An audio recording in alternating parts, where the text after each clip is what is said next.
দেয় সহজ পাঠ। এই একটি বইয়ের জন্য বাঙালি শিশুর ভাগ্যকে জগতের ঈর্ষাযোগ্য বলে মনে করি। বিশিষ্ট প্রাবন্ধিক বুদ্ধদেব মহাশয়ের এই উক্তিটি বহু চর্চিত। সহজ পাঠের যে ছবিগুলি আপনারা সবাই জানেন, সেই ছবিগুলি এঁকেছেন প্রখ্যাত শিল্পী নন্দলাল বসু। ছবিগুলি তিনি লিনোকাট পদ্ধতিতে এঁকেছিলেন। আমরা শুরু করতে যাচ্ছি আমাদের কবিতা কোলাজ। ছোট্ট খোকা বলে অ আ, শেখে নিশে কথা তোয়া। কই বসে খায় ক্ষীর কই ছাড়ে কেউ কেউ অনমেঘ বলে রি দিন বড় বিশ্রী বাটি হাতে এ ওই হাত দেয় দে দই ডাক পারে ও হাত আনো বড় বউ আরো হয় গেল ভয় জারি ঝিকিমিক দিঘি জল ঝলমল যত কাপ দেয় ডাক বায়ু বয় বনময় বাস গাছ করে নাচ ঝাউ ডাল দেয় তাল বুড়ি দাই জাগে নাই ক্ষুদিরাম পারে জাম মধুরায় খেয়াবার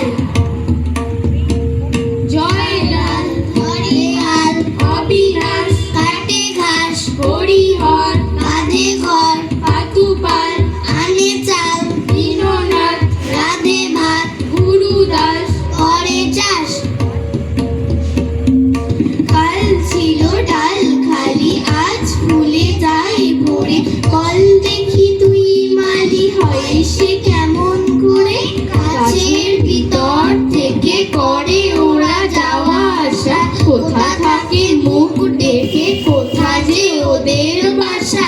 দেশে ঘর খালি থাকে কি মাটির কাছে দাদা বলে জানি জানি সে ঘর আকাশে আছে সেথা করে আসা যাওয়া নানা রঙা মেঘগুলি আসে আলো আসে হাওয়া গোপন দুয়ার খুলি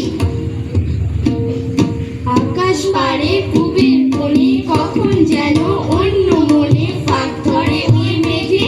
মুখের চাদর সরিয়ে ফেলে বন্ধ চোখের পাতা মেলে আকাশ ওঠে জেগে ছিঁড়ে যাওয়া মেঘের থেকে পুকুরে রোদ পড়ে মেঘে লাগায় ঝিলিমিলি বাঁশ বাগানের মাথায় মাথায় তেঁতুল গাছের পাতায় পাতায় আশায় খিলি খিলি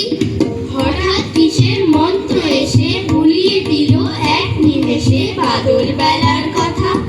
হারিয়ে পাওয়া আলো তীরে নাচায় ডালে ফিরে ফিরে ঝুঙ্গ ফুলের লতা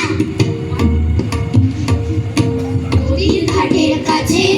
নৌকো বাঁধা আছে নাইতে যখন যাই দেখি সে জলের ঢেউয়ে নাচে আজ গিয়ে সেইখানে দেখি দূরের পানে মাঝ নদীতে নৌকো কোথায় চলে বাটার টানে পৌঁছে যাবে শেষে সেখানেতে কেমন মানুষ থাকে কেমন দেশে থাকি ঘরের কোণে সাত জাগে মোর মনে অমনি করে যাই ভেসে ভাই নতুন নগর বনে দুঃসাগরের পারে জলের ধারে ধারে নারিকেলের বনগুলি সব দাঁড়িয়ে সারে সারে পাহাড় চূড়া সাজে নীল আকাশের মাঝে বরফ ভেঙে ডিঙিয়ে যাওয়া কেউটা পারে রাজে বনের তলে নতুন ফুলে ফলে নতুন নতুন পশু কত বেড়ায় দলে দলে কত রাতের শেষে নৌকো যে যায় ভেসে বাবা কেন আপিসে যায় যায় না নতুন দেশে ওইখানে মা পুকুর পাড়ে জি ওই গাছের বেড়ার ধারে কোথায়